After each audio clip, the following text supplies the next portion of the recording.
פרופסור מזור הוא פיזיקאי בעל מוניטין בינלאומי. ככל שיכולתי להבין מהכותרות באנגלית שקראתי, תחום ההתמחות המרכזי שלו הוא אופטיקה. אתה באופטיקה, נכון? You are an optics? לא בגלל זה הזמנו אותו. יש לו כ-300 פרסומים מדעיים, ספרים, ספרי יסוד בפיזיקה יישומית, 36 פטנטים. הוא כל כך מבוקש בעולם שממש היה קשה למצוא אותו. זה היה היום שהיה לו בשבילנו. והוא בא אלינו, מאיטליה ומשוויצריה ומאירלנד, מאוסטרליה, ומאיתנו הוא נוסע לדרום קוריאה ולדובאי, כפי שאמרתי. וואו, זכות ועונג יש לנו לקבל את פרופסור מזור כאן. Well, it is a pleasure to be here. This is not my first visit to Israel. I have family here. But it's actually the first time that I'm talking about education. I've been here and spoken about my work in physics, so I'm particularly pleased to be talking about something that's very near and dear to my heart. I started teaching at Harvard in 1984, so 31 years ago. And when I started teaching, I never asked myself, how am I going to teach? It's just kind of strange, because the first time you do something new, you should ask yourself, how am I going to do it? It was perfectly clear in my mind, without even articulating it, what I was going to do. I was going to do to my students what my professors had done to me. Lecture. I think we all tend to do that. We tend to project our own experiences onto the world around us. And I thought, naively, because there was a very naive belief, I thought that I had learned physics sitting in a room not very different from this one, listening to my professor's lecture. Now, what happened in my class was kind of interesting. I was asked to teach, as an assistant professor, a class that no one wanted to teach in my department. Physics to pre-medical students. These were not students who wanted to learn physics. No, they hated physics already before coming into my classroom. And most of my colleagues would come close to committing suicide at the end of the term when they saw the evaluations from the students, because the pre-meds were not very nice to my colleagues. But not so for me. I got a 4.5, 4.8 on a 5-point scale. So clearly the students liked me as an instructor. And I could give these students some really hard problems on the exams. I wasn't sure I would do well on my own exams at the end of the term, but they did well. So in short, they liked me as an instructor. They did well on what I considered complicated exams. Obviously, I was doing the right thing. In fact, I very quickly started to believe that I was the world's best physics teacher. Now, that illusion, because it was a complete illusion, went on for many, many years. Now, in retrospect, there were always some negative signs. But you know, I'm a positive thinker, so if I get positive signs and negative signs, I ignore the negative signs and focus on the positive ones. Let me give you some examples. Every year, even though they gave me high ratings, some students would write in the comment section at the bottom of the questionnaire, "Physics is boring," or "Physics sucks." I could never make any sense. I mean, what is more beautiful than to understand how the world around us works? So I just ignored them. You know, the same thing happens when I go to a party and people ask me what I do for a living, and I tell them I'm a physicist, they say, oh, physics, I had such a hard time with physics in high school or in college. Or my dentist. And I couldn't even speak back because, you know, I had the thing in my mouth who said, oh, you're a physicist. I got an A for physics. Do you have letter grades here or number grades? Number grades. So a 10. What is the highest grade? 10, just like we're in Europe where I was educated. So he said, I got a 10 for physics in college, but I really didn't understand anything. I always created this sense of embarrassment, and I, you know, could never understand these comments, so essentially I ignored them. And that illusion of being a good teacher, as I said, went on for probably about 7 years before I discovered that things were really, really, really wrong in my class. This is actually a picture of me teaching my introductory class in a room not very different from this one. It's a very old picture. It was taken BC, before computers. I'm using an overhead projector, as you can see. This is what I would like to do in these introductory remarks. I'd like to talk a little bit about education. We heard the word already many times mentioned by the previous speaker, starting with your President Hershkowitz. What is it exactly that we mean when we use that word?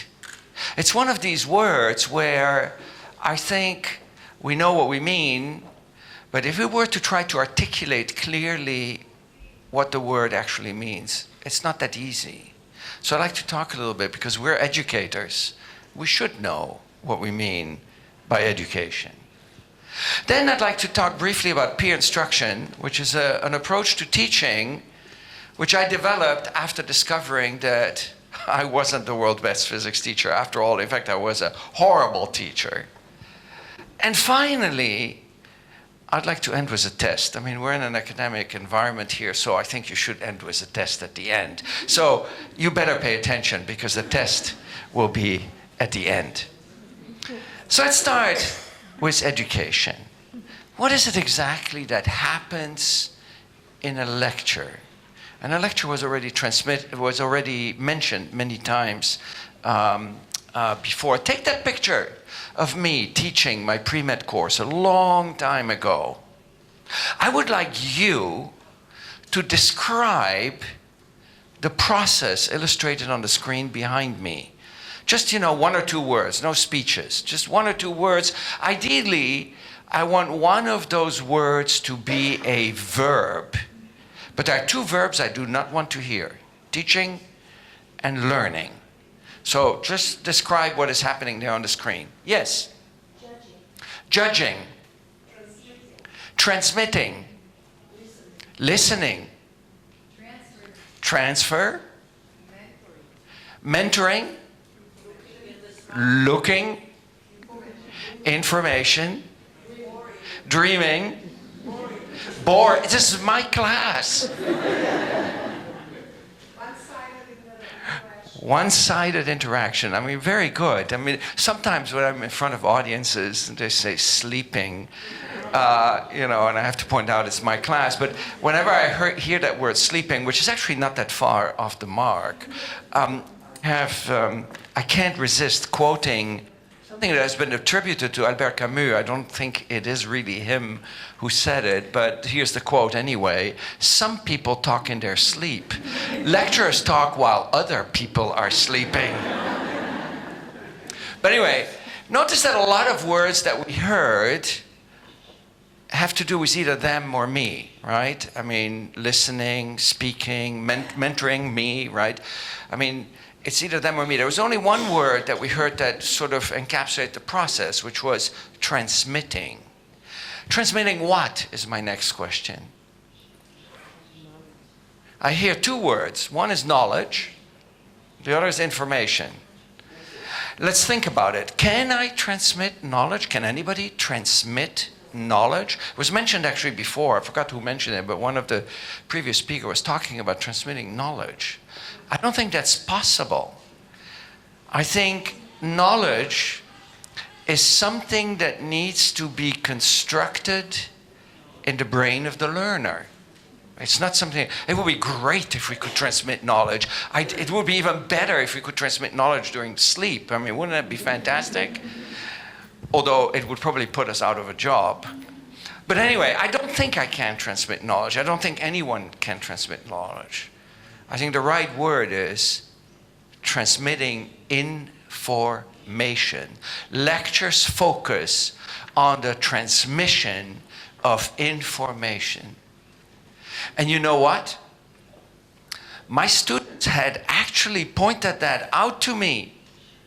They had rubbed it in my face, and I had ignored it. In fact, I'd gotten upset about it. See, the first year that I taught, as I just told you a minute ago, I did not ask myself, how am I going to teach? What was the question that you think did come up in my mind? What exactly? So I went to a colleague who has taught the course before, and I asked him that question, and he said, oh, in this course we have used in the past the book by Halliday and Resnick. Some of you who may have had physics may know that book because it's been a...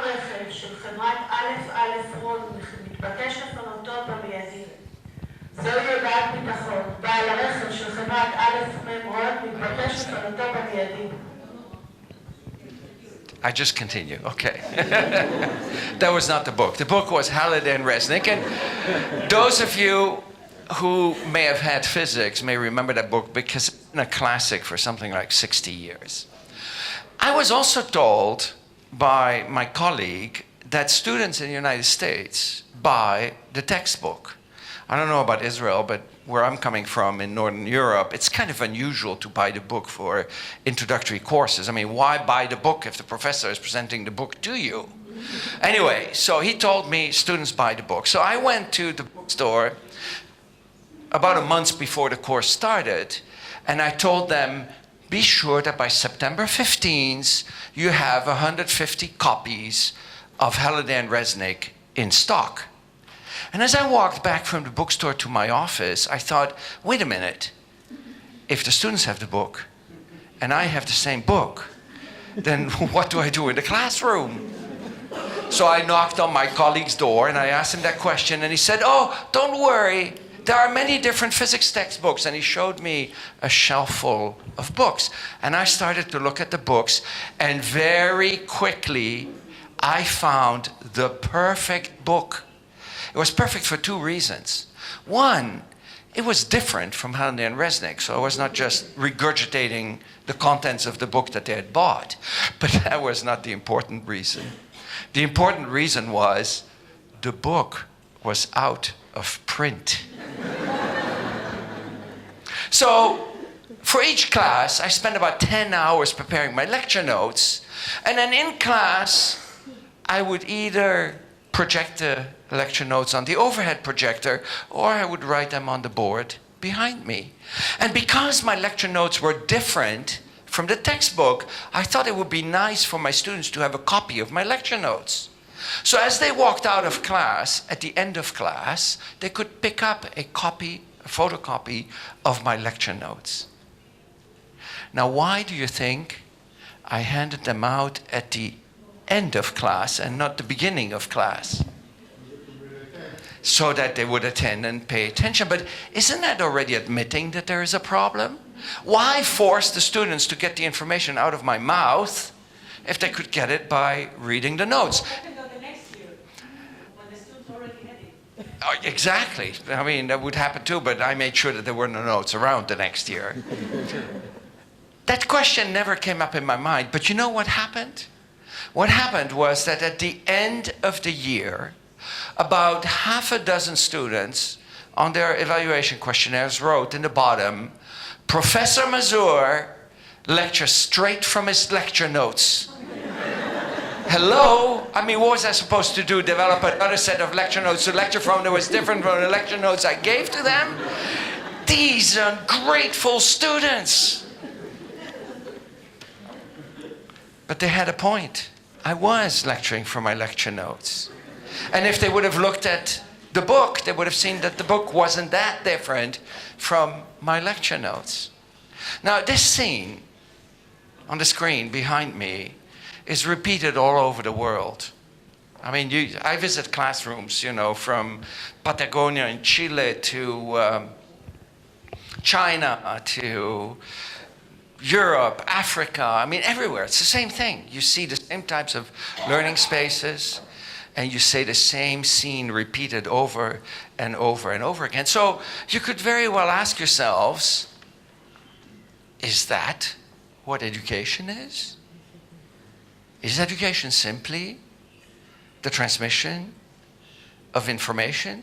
I mean, it's not a crazy question, right? If you would have some extraterrestrial visiting Earth to study the education habits of Homo sapiens, that extraterrestrial might well conclude education is the transmission of information. Let's see where we stand on it. You all have a clicker. They're very simple to use. You just press a button. I don't have a question on the screen, but my question is very simple. Oops. A lot of you have been playing with your clicker, I see already. Let's open the voting here.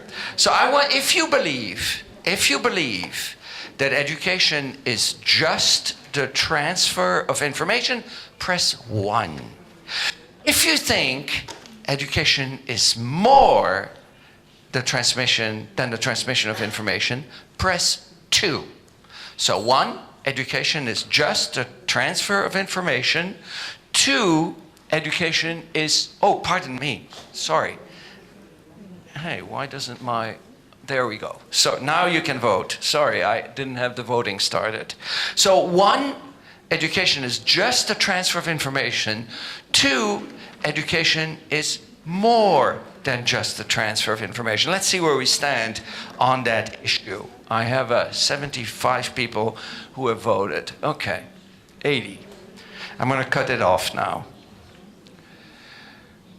And I'm very happy to report that we have a nearly unanimous vote. Just 1 or 2 people voted yes. I have a warning. I have a warning for those 1 or 2 people there. You're about to lose your job if you're correct. Because let's face it, if education, I know we don't agree with that statement, but let's all imagine for a moment. If education were just the transfer of information, what would be the logical thing to do? In fact, Yehudit already mentioned it. What would be the logical thing to do? If education is just the transfer of information, what should we do in the 21st century? We should videotape, you know, all the different lectures, the best professor for physics, and Hebrew, and English, and Chinese, and Spanish, and the same thing for other fields, and put it on the internet. In fact, it's already happening. What would we lose by taking all of our courses and doing that? Apart from our jobs, of course, we would lose interaction. But let's face it, how much interaction is there really in a lecture? I'm trying very hard to interact with you, and it's hard. It's hard because of this space. In fact, you know, I make a habit of going in my own university and observing random classes. I'll just walk into a class, sit in the back and look, and you always see the same thing. You see a lecture in some 99% of the cases. And you know, there are many great lecturers at Harvard. I love seeing, for example, Steve Pinker or others, are dynamic, engaging, you know, and they talk, and after 10 minutes they stop and they say, does anybody have a question? Anybody? And you know, the students look down, they don't want to make eye contact. And if the lecturer waits long enough, it's always the same person in the front row asking a question. Most people do not want to interact. Why? Well, who designed the architecture of classrooms like yours here and mine there? The ancient Greek, exactly. Why did they design that space? For plays, theater, music, performances. Did the ancient Greek actually use the amphitheater as a learning space? No. If you look at an illustration of the School of Athens, you see people walk around in pairs and talk. It's chaotic. The Greeks were smart enough not to use the amphitheater, the performance space, such as this, as a learning space. Think about yourself walking into this room about half an hour ago and sitting down. What's the mindset you bring into the room as you sit down in a seat like this? The mindset you bring is, I am going to sit and observe. It's the same mindset if you were going to go to a theater, to the theater, or to a concert, or any other performance, right? It would be disruptive to make noise and speak up. So just this architecture automatically turns the audience into a passive receiver.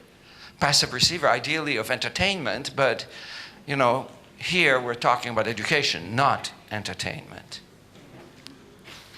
And there's a problem, you see, because when you're sitting and listening to somebody speak, there's very little time to think. Let's say that you have some kind of what Piaget would call cognitive dissonance. You're thinking, I don't quite understand this. And your mind drifts, you're no longer listening. You can't, your mind is not able to both think at a cognitively deep level and at the same time think. You either think or you listen. You might, wander briefly, but if you really think, I got to work this out, you no longer listen to the incoming information. Have you ever had a student in one of your classes raise his hand or her hand and say, Professor, could you please be quiet for 5 minutes? I need to think. You're laughing about it, but you have to admit, that's the right thing to do. You really have to think. Online or when you read a book, you can do that because you are in control of the flow of information. If you need to think, you stop the video, or if you read, you stop reading and you think. So I think that if education were just a transfer of information, then institutions like yours and mine are doomed because we have better ways to transfer the information.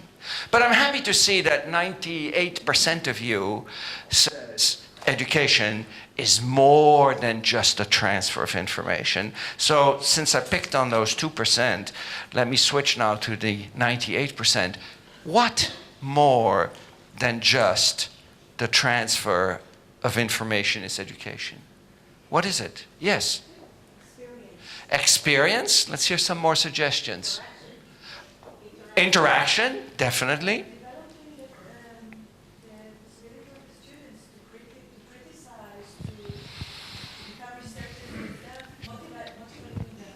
Motivating the students was the last thing said here. I would say I can actually be motivated by a video too. I've seen some TED videos that are very motivating. But the first point you mentioned is very important.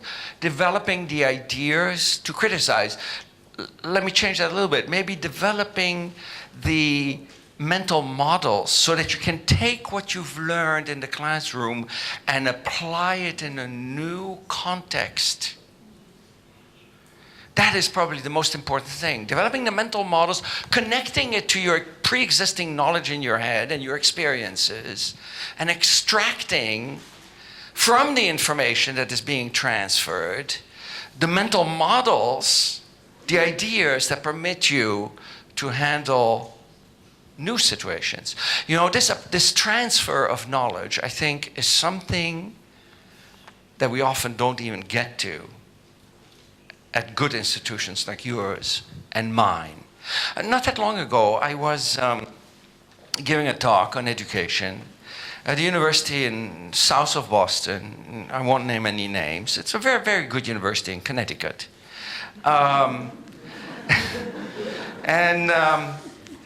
I was giving it in the physics department, and after my talk, one of the physics professors came to me and said, I had something really strange happen in my classroom this semester. He was teaching physics to engineering students, not pre-medical students like me, engineering students. And he wanted to make physics relevant to them. And in order to make physics relevant, he put physics in the context of baseball. I mean, there's a lot of physics in baseball, right? Trajectories of balls, collisions between balls and bats, runners running. So in class, he would use examples from baseball. On the homework, he would put baseball problems. On the midterm examinations, he would put baseball problems. At the end of the year, he was preparing the final exam, and he realized he had run out of baseball problems. So he put some football problems on the exam. Professor, complained to students, we have never done any football problems. You're laughing about it. I think we should really be crying about it. Because you have to admit, unless you're able to take what you've learned and transfer it into a new context, you have not really learned. So much of education is simply instructors transferring information to students, then you wait 1 or 2 months, you isolate the students from each other and from any source of information, a situation they will encounter in daily life every day after graduating from college. That was a joke, by the way. And then you ask them to regurgitate that same information back. I mean, I was educated in Europe. I lived in France and in the Netherlands. And I think in Northern Europe, we tend to pride ourselves in good secondary education. But if I stop to think back about it, it was all just a house of cards. I mean, a lot of it was just memorizing information, regurgitating it.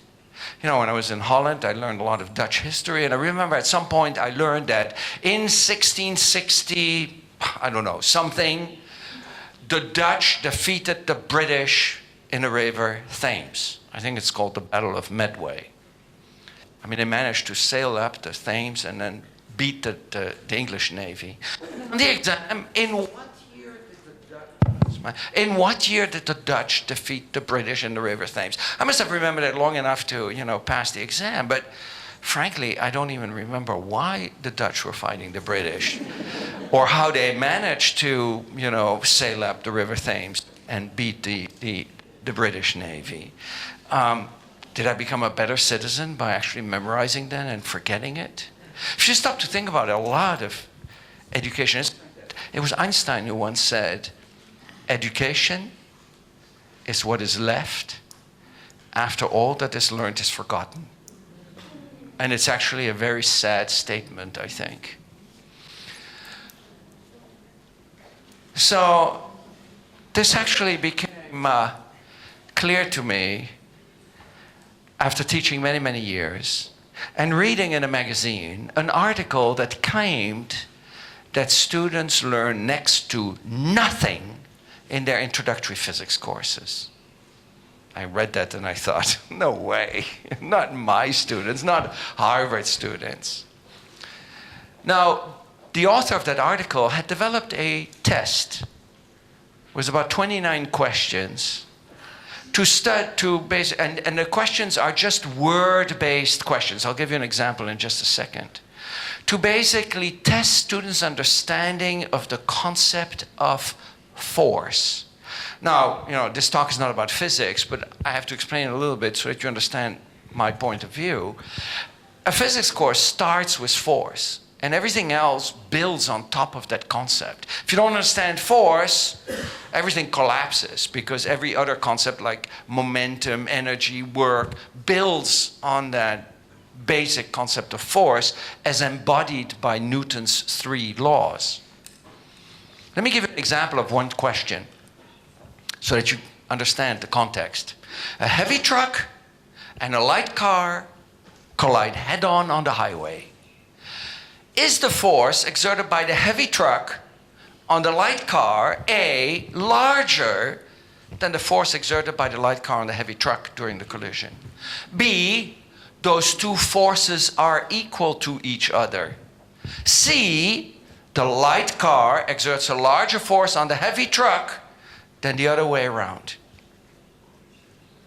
Now, all students in an introductory physics class can recite Newton's third law. You may have heard of it. Action is reaction, or the force of object 1 on object 2 is equal to the force of object 2 on object 1.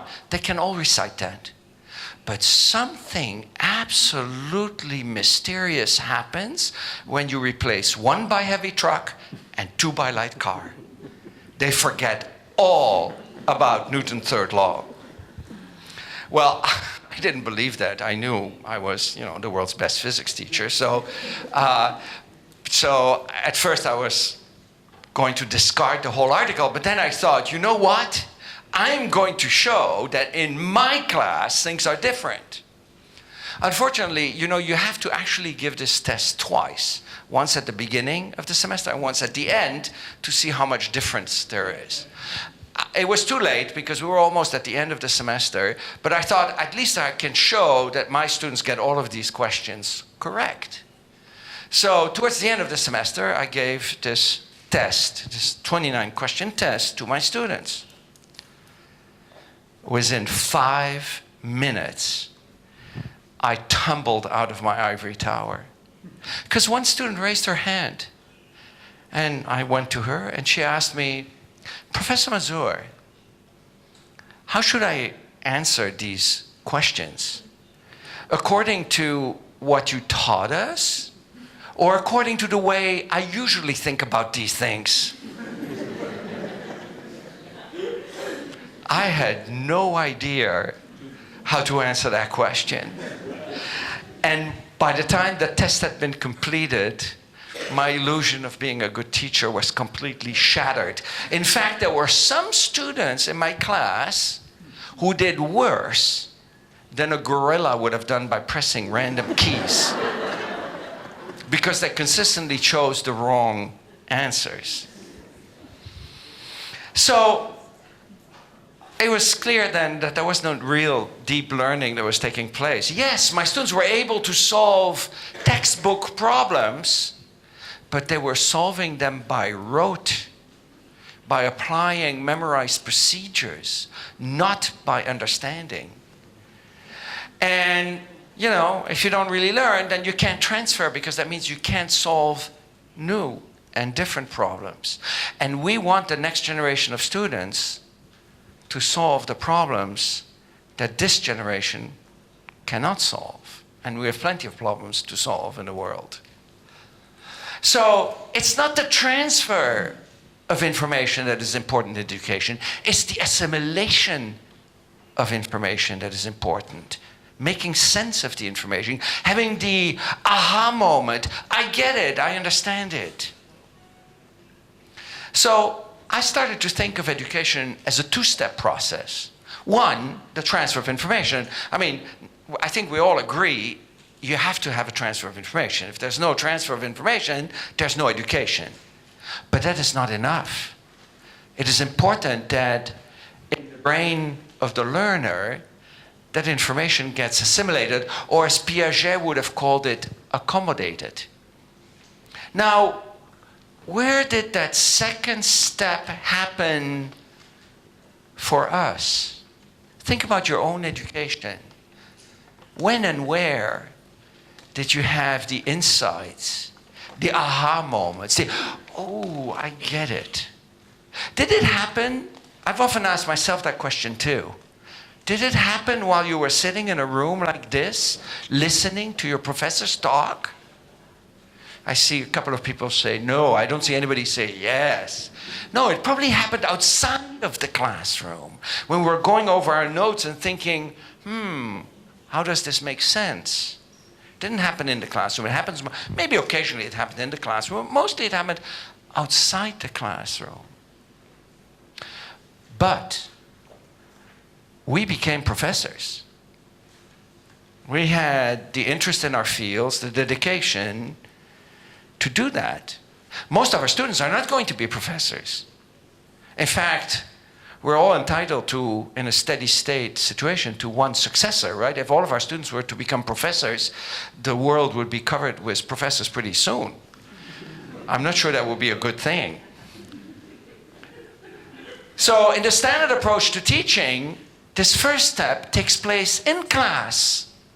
The second step is left to the students on their own. And it happened for us, but assuming that it will happen for our students, I think is a big assumption. And I think research shows that it doesn't happen that much. So I think if you ask yourself which of those two steps is the harder one and the more important one, I think we'd all agree it's the second one. We should really focus on that second one. Why focus on the easy step with the student, especially since there are so many different ways of transferring the information? So rather than doing one in class and two out of class, I decided then, this was about 25 years ago, to flip that around. To give the students the responsibility for the transfer of information. We can talk about that later if you want.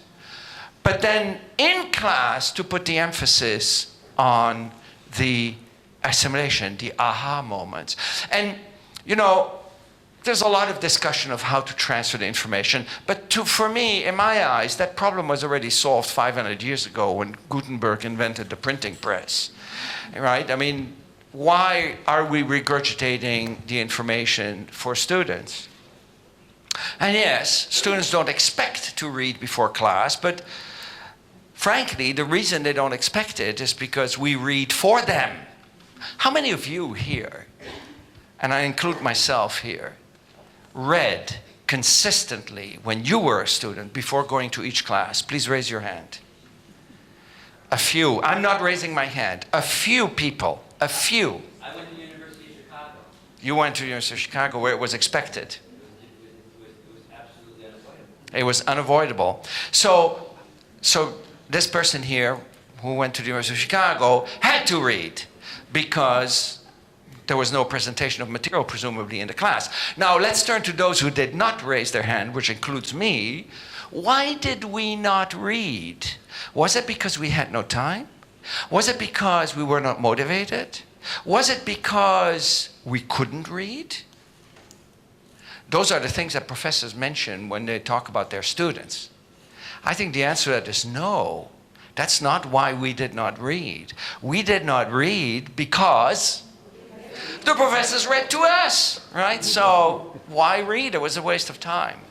So I think the same is true for our students, and we can talk about that later. I want to talk about that second step, which Yehudit already mentioned. What do you do in the classroom if you've gotten your students to take some responsibility for the easy part, rather than the hard part? You give them the responsibility for the easy part, the transfer of information. And the answer to this is nothing new. Teach by questioning rather than by telling. Who was the first person to mention that, by the way?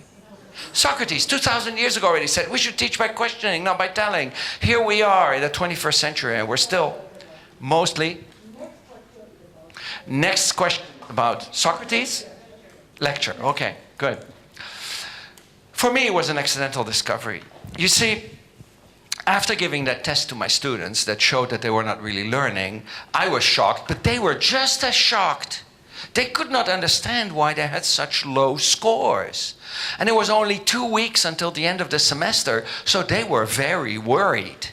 And they asked me for a special session to go over every question on the test. So I booked one of the large classrooms. I had 250 students in my class at that time, at night from 7 p.m. to 10 p.m. And I went through every single question. When I got to this question about the truck and the car, I thought, that's easy, right? Newton's third law. So I made a drawing of the car on one side of the board, of the truck on the other. I drew the forces of gravity, the forces of the road up, and then the force of the car on the truck, and the truck on the car. And I said, turning around to them, I said, by Newton's third law, these two forces are equal to each other. What more is there to explain about it, right? And I could at once see that they were confused. So I said, is there a question? They were so confused they could not articulate articulate a question, you know how it is. So I thought, this is serious, you know. So I thought, I erased the board, and I thought, you know, maybe they're confused by the fact that the forces are equal, but the effects are different. The effects are different because the truck is so much heavier than the car. So I should bring in Newton's second law, F equals ma. Anyway, in the next 8 minutes, I managed to produce the most brilliant explanation you could possibly imagine. I mean, at the end of the 8 minutes, the entire board was covered with equations and drawings. I'd worked out I was so proud. Of course, I'd done it all with my back to them. So at the end, I turned around, my coat jacket covered in chalk dust. They looked even more confused. And they were still not able to articulate a question. I didn't know what to do. But I knew one thing. I knew that half of them had given the right answer. So in a moment of despair, I said, why don't you discuss it with each other? And something happened I had never seen in my classroom before. Complete chaos. All 250 students started talking to each other and arguing. I mean, they forgot about me in front of the class. I could have walked away. They would not have noticed it.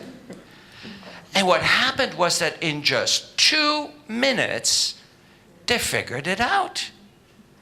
I thought, how can it be? I, the expert, have tried for 10 minutes in 2 different ways to explain it to them unsuccessfully, and they figured out in 2 minutes. But imagine you have 2 students sitting next to each other, John and Mary. Mary has the right answer because she understands it. John does not. On average, John is going to be more likely to convince Mary than the other way around, simply by the force of logic. I'm not saying this will always work, but on average, it will work in that direction. But that's not the important point. The important point is that Mary is more likely to convince John than Professor Mazur in front of the class. Why? Because she has only recently learned. She still knows what the difficulties of a beginning learner, what the beginning learner has, whereas Professor Mazur learned it such a long time ago. To him, it's so clear that he cannot even imagine why somebody doesn't understand it. It's what my colleague Steven Pinker calls the curse of knowledge. It's sort of an ironic argument, right? Because you tend to think the more of an expert you are, the better positioned you are to teach. But the reality is that the more of an expert you are, the more you've forgotten the difficulties that a beginning learner has, and the harder it becomes to address them. So when I saw that engagement and that effectiveness of students teaching each other, I thought, I should use that in my classroom. So I started to ask the students to read before class, and then in class I talk, not like I'm doing now, ironically I'm giving you a lecture about not lecturing. I don't talk, I just talk a few minutes, and then I put a question on the screen. And after I put the question on the screen, I give students time to think. It's quiet. In fact, I tell them, you're not allowed to speak. If you speak, I'm going to come with this microphone, put it in your face, and you're going to have to tell everybody what you just said out of fairness. So they're quiet. After they think, I ask them to vote. You know, now we use clickers, or actually we use cell phones right now. Before that, I just simply had them put their hands on their chest, indicating with the number of fingers the choice. So I would say, at the count of 3, please vote. And they would put their hand. And I told them, if you don't put your hand on your chest, indicating your choice, right? So you use the number of fingers to indicate your choice. 1, 2, 3, 4. If you don't put your hand on your chest, I will come to you with this microphone and ask you to tell everybody what your choice is. So no, they quickly put their hand on their chest, right? And then this is great because you still keep it private, right? I mean, you can't see what the person in front of you. So this is a low tech, because a lot of people think that what I'm doing is technology. No. I love technology. I have Google Glass in my briefcase. I have all the latest technology you can possibly imagine because I'm a technology freak. But I do not believe in technology in education. Because most uses of technology in education are simply old wine into new bottles. And trust me, the wine doesn't taste better in a newer bottle. And education, if it's simply a new way of doing an old thing, it's not going to change the way the brain processes the information. It's the pedagogy that matters. So it's not the clicker that enables this. When I started, there were no clickers. Okay, so vote. And ideally, I try to aim my questions so that between 30% and 70% get it right. If less than 30% have it right, there are not enough students to teach each other. If there's more than 70% right, they're going to run out of discussion pretty quickly, and they're going to start talking about something very different and be off task. So if it's between 30 and 70%, I tell them talk to each other. In fact, I tell my students, find a neighbor who has a different answer. You will have to do the same in just a minute.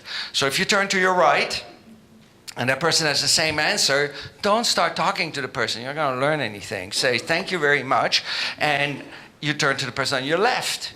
If that person also has the same answer, turn to one behind you or in front of you, or get up and walk around. You have to find somebody with a different answer. Chaos for a few minutes. And then I poll them again. And typically, if initially we have between 30 and 70% correct, it will jump to much higher percentages in the second time. Then we end with an explanation, which can be either provided by me or by the students, even better. And then the cycle repeats until class time is up. In an hour, I may do 6 or 7 or 8 of these cycles. And of course, the learning takes place during this discussion. You want to see a little video? Let's do that. Here's my classroom, actually. Oh, this Adobe has a work. It always asks me for permission. And I always select trust this document always. But I guess for Adobe, always means once. There we go. So we have a rectangular loop that is placed in a uniform... So I read the question with them. In the direction indicated by these arrows. So the question is, what are the magnetic forces on the 4 different sides of this loop? So take a minute to think about this and then enter your answers. It's completely quiet. I see the distribution, they do not. We have a disagreement clearly here. So they do not see that distribution, so only me. Turn to your neighbor and see if you can convince one another of the correct choice. It goes out.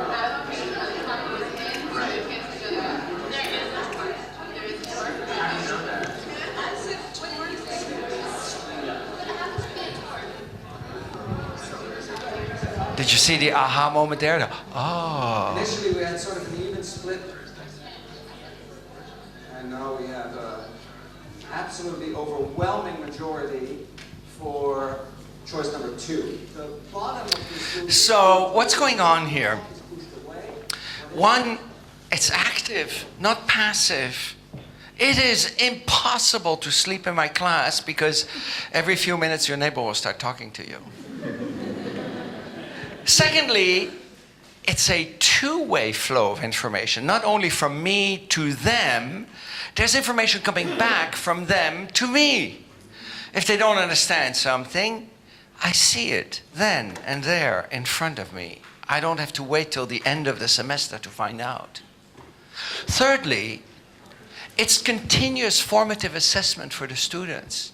They get to try out their knowledge in a risk-free environment. It's no problem if they get the wrong answer, except that it tells them that they're wrong, right? If, let's say, on the question that you just showed there, if you happen to be one of the few students still pressing the wrong answer, I think 2 was correct, that was the biggest bar, you see, oh, wow, most of the class got it right, I don't. You know, without penalty. So it permits you to do something about it. It is feedback on the learning, which is so important in assessment. We're so focused on grades, but it turns out that feedback is actually much more important than grades. And lastly, it personalizes the instruction, because student A can help student B. Student C can help student D, even though B and D have two very different problems. Whereas I, as the instructor, can only provide one, maybe 2 points of view. So this, is one-on-one, but really all at once. Do you want to try it? Yeah? Okay, I'd asked Yehuda to issue you 2 paragraphs about thermal expansion. Did you all read that before? No? I'm just kidding. I saw a lot of worried faces there. But you know what that means? That means that I will have to lecture you about thermal expansion, because I cannot just ask a question without lecturing you. Actually, I'm very happy about that, because I don't get to lecture in my own class anymore, and I kind of miss it. So I'm happy to do that here. We're going to talk about thermal expansion, which deals with the fact that solids, and we're only going to talk about hard solids like metal or wood or stone, expand when it gets hotter, and they contract again when it gets colder. And this expansion and contraction is very important in engineering. If you've ever been in a train at low speed, for example, from Tel Aviv to Haifa, you may have heard this clickety-clack sound of the wheels as the wheels of the train go from one section of the rail to the other, because there are little gaps in there. And you may wonder, why did they leave these gaps? Why don't they put the rail together? Well, if they put the rail together and it gets hot, the rail expands, there's no way to go, and it will buckle. Bad things will happen. Likewise, for steel beam buildings, they need to take into account the expansion of the steel beams, which is more than that of other materials. Next time you park your car in a concrete parking structure, after you leave your car, look down, and you'll see that every 30 meters, there's a rubber strip. They have these concrete plates that they make the garage from, and they leave an opening in between so that the concrete can expand, and it compresses the much softer rubber. So it's very important in engineering and many other branches, even dentistry, right? You need to make sure that the fillings don't expand more than the tooth, because it would crack the tooth. So, you need to match the expansion of the filling to the tooth. So it's important in many different branches of medicine, engineering, and so on. Now, the reason solids expand is that they're made from atoms. I'm showing 9 here. There are, of course, many more, but I'm just showing 9. And atoms get further away from each other when it gets hotter. So this is cold, and that is hot. Cold and hot.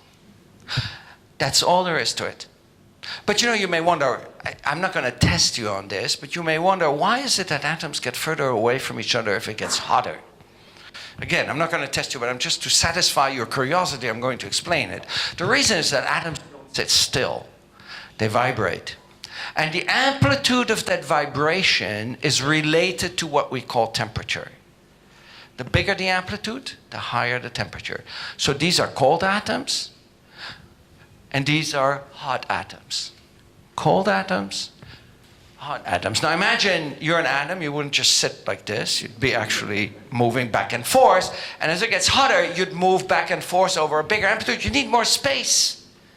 And likewise, the atoms need more space when that amplitude increases. Cold and hot. And it's not just those 9, it's all the millions of billions of atoms that make up a solid. There are many more in a real piece. Cold and hot. Questions, anyone? I knew I was a good lecturer. Thank you so much for reaffirming that. But one thing I could do would be to hide this screen and then ask you, when solids get hotter, they expand because A, the atoms get closer together, B, they stay the same distance, C, they are further away from each other. But that would be simply me giving information to you and you giving that same information back to me. I'm going to see if you can take this picture of atoms getting further away from each other, all of them, and apply that to a new context. So you better ask me questions. Cold and hot. Yes, thank you. What happens to the one in the middle? Look at that, it doesn't move as I expand the atoms. You will not like the answer to my question. My answer to your question, sorry, you will not like that, but it is true. The reason this middle atom doesn't move is because I made two drawings. I made this drawing, and I made that drawing, and then I put the two drawings on top of each other, centering the central atom. That's the honest answer. Now, that's a choice, right? Instead of putting this black atom here on top of the gray one, I could have equally well taken this black atom and put it on top of that gray one. What would have happened then to this one? Would it have stayed where it is? No, it would have moved in which direction?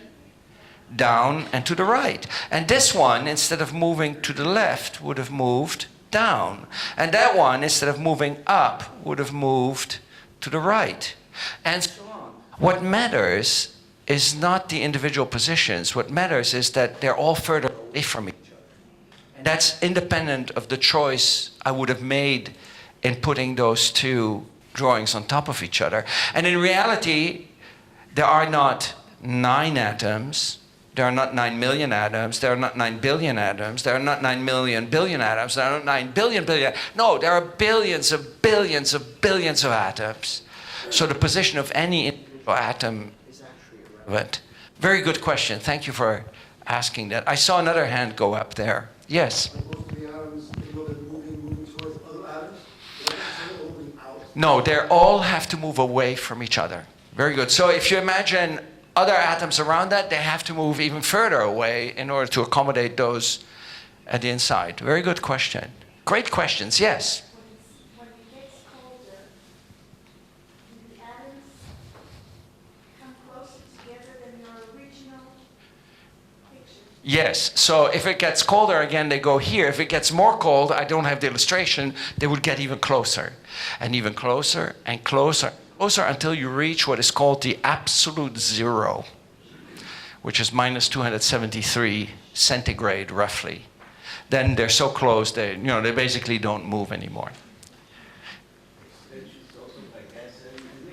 Expansion is also by gas and by liquid. The big difference is that a gas or a liquid, if you keep a gas in a container, you can prevent the expansion. With a solid, you cannot put a container around it because the container will just burst. Very good questions. I think you're getting ready. We'll take one more there. What's the limitation for this? Good question, right? So we heat it, they go further apart. We heat it more, they go further apart. We heat it more, they go further apart. At some point, they lose their bonds and they're no longer bound to space and they start to become free to move and it turns from a solid to a liquid. So you reach the melting point. We won't talk about that at all. All of your questions are already way beyond what I'm going to ask. So I think we're ready. So remember the instructions. I'm going to ask the question. You're going to think about it. Not talk to anyone. If you talk, you're going to have to tell everybody you just told your neighbor. Then I'm going to ask you to find a neighbor with a different answer, and you can talk to that neighbor. Okay? Instructions clear? Good. Consider a rectangular metal plate with a circular hole in it. When this plate is heated uniformly, meaning that the temperature is the same everywhere, but we heat it up, The diameter of the hole, 1. This one person has already answered, and I haven't even read the question. The diameter of the hole, 1. 2 people, 3 people, increases. 2 stays the same, 3 decreases. Take a minute to think about it, and then press the appropriate button on your clicker. And if you don't have a clicker, raise your hand, and Gilad here in the front will get you one. There. So a hand up there. 2 hands up there. 3, 4.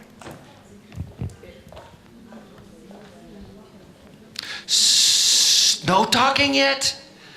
Remember, if you talk, you're going to have to tell everybody.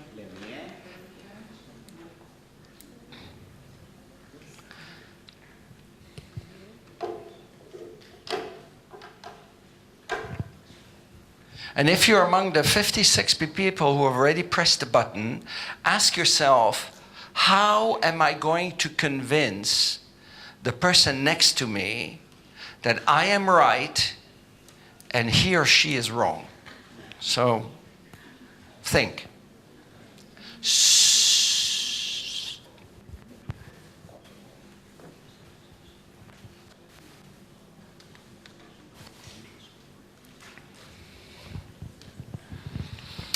Okay, I'm going to give you 1/2 more minute, 30 seconds. No talking yet.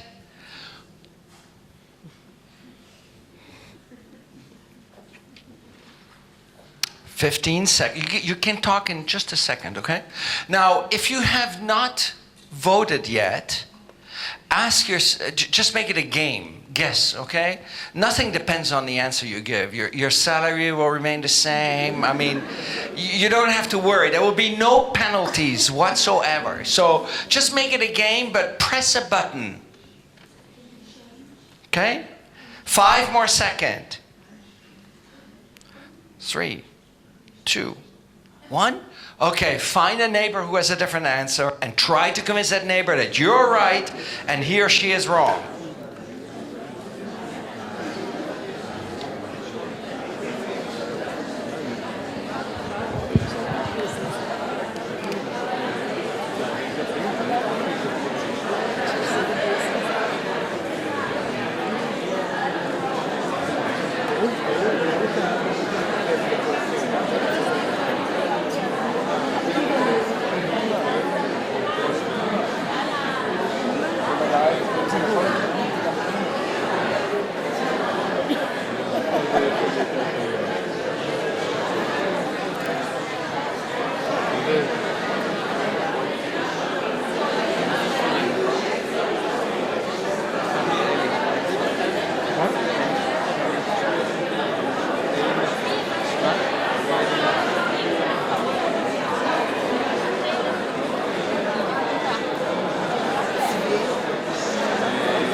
You all got fired up. Look, they're still talking there about the whole. Hello? It doesn't matter. The answer to this question doesn't matter. You know, I'm sure that by now, many of you they're still talking about the whole there. I'm sure that by now, many of you have forgotten. I'm not here to talk about thermal expansion. I'm here to talk about education. Imagine I had given that same little lecture as I did a moment ago, but then instead of asking you a question, I would have said, let's now apply this to rectangular metal plates with circular holes in it. If we take one of these plates and we put it in the oven, and we turn up the temperature, the plate expands, and the diameter of the hole will... I'm going to keep you in suspension a little bit longer. You would have been sleeping through it. You would have been sleeping through it. I mean, what is more boring than rectangular metal plates with circular holes in it? Isn't it amazing how you can reawaken the curiosity of the human mind I mean, look at small children, 3, 4, 5 years old. They're filled with boundless curiosity. They keep asking, why? They want to understand the world around them. If anything, education does a really good job turning that innate curiosity of the human mind off. The good news is that we've just demonstrated together how easy it is to turn it back on. Anyway, before I tell you the answer, let's analyze what happened here. I asked you a question, and then you thought about the question, and I made you make a commitment. You had to press a button, 1, 2, or 3. And after you made that commitment, you turned to a neighbor and you had to externalize the answer. You had to tell your neighbor, I chose, whatever it is. And something interesting happened. Unfortunately, I don't speak any Hebrew, so I couldn't understand all that you were saying, but I could see it because almost all of you were gesticulating like this, right? You were no longer talking about the answer, you were talking about the reasoning. It was no longer about, is it 1, 2, or 3? No, it was about why is it 1, 2, or 3? It's the process that became important rather than the answer. So much of education is focused on assessing answers and not the thinking skills, which is really what we want to get at. This brings it back out in the classroom. But most importantly, you became emotionally invested in the thinking process. If I were telling you now, oh, I'm sorry, my time is up, bye, I'm going, you'd come running after me asking me what the answer is. Now, before I can tell you the answer, you have to vote again. So please indicate what you now believe to be the correct answer. If you've not changed your mind, you just press the same button again. If you have changed your mind, you indicate what you now believe to be the correct answer.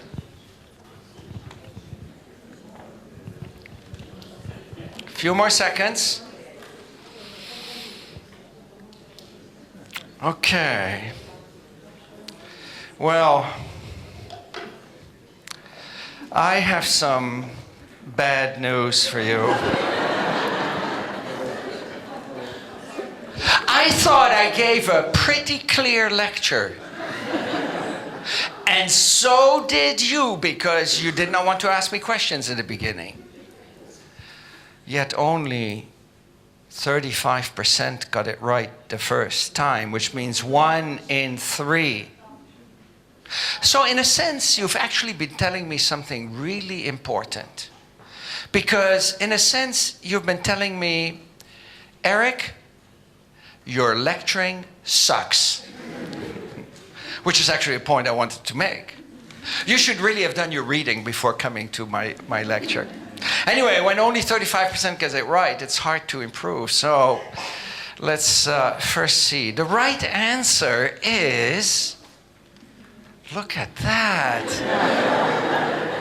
There is not one person texting or doing email or tweeting. Everybody's looking at me. The right answer is, I need a drum roll here. The right answer is number 1. And let's see here. Wow, it went up. At least it went up from 35% to 38%. Notice this. Now, you know, at least the correct answers increased, but it didn't increase very much. I don't want you to lie in bed tonight at 2 a.m. awake, thinking, so you know, I'm not here to talk about thermal expansion. Let me take another minute before we wrap up and explain to you why this is the right answer. Imagine that you have in the refrigerator a jar of marmalade or jam or whatever. And you take it, it's a glass jar with a metal lid. And the metal lid is a ring and a plate, right? You take the jar out of the refrigerator, you try to open it, you can't open it. What do? You run the lid under hot water and it expands. Or the same thing with a wedding ring, right? You can't take it off, you heat the ring up. The hole gets larger. You say, well, you didn't ask about a ring, you asked about a plate. Okay. Let's imagine we have a plate without a hole, no hole. Now we draw a circle. Can you imagine that? We have a plate with a circle. Now we put that plate with a circle in the oven. And we turn up the temperature and the plate expands. What happens to the diameter of that circle? It gets larger. Everything gets larger, so the circle gets larger too. You say, well, that's unfair. There's no hole. If there was a hole, then the atoms would expand into the hole. Let me show you what's wrong with that statement. Imagine that we go outside there and we all hold hands, forming a big circle. Each of us is an atom at the edge of the hole. Can you imagine that? Right? And one of those black dots. And now we step in towards the center of the circle. What just happened to the distance between us? Got smaller. It can't get smaller because, we need more space in our neighbors. The only way to make the distance larger is to remove a few of us, but atoms don't disappear like that, or to make the circle larger. You won't forget this. Okay, so back to peer instruction. And we can talk in the break more if you want, because I've already made my point here. In a lecture, first of all, I showed that I could triple the learning gains using this approach to teaching. And people in other disciplines, even the humanities, have started to use this approach to bring the thinking in the classroom. And better retention. So, in conclusion, in a lecture, students don't really pay utmost attention because you don't have time to think. I once heard somebody describe the lecture as a process whereby the lecture notes of the instructor get transferred to the notebooks of the students without passing through the brains of either. Because there's no time to think. Even worse, the students leave the classroom thinking that everything was clear. You thought everything was clear about thermal expansion. But in reality, you had not yet been confronted with any misconceptions. You hadn't had time to really think about it. So in the end, a lecture gives this false sense of security. The students think, oh, Professor Mazur gave a really clear lecture. That was very good.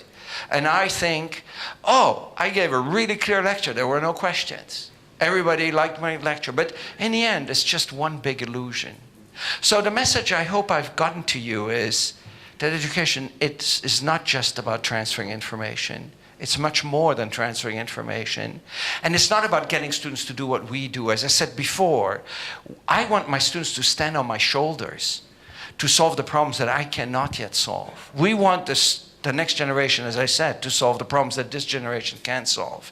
And the only way to do that is to actively engage our students in the learning process, like I just demonstrated to you. So please return your clickers. They won't control your television or anything else. And if you want a copy of my slides, you can download them. I uploaded them there. Thank you very much.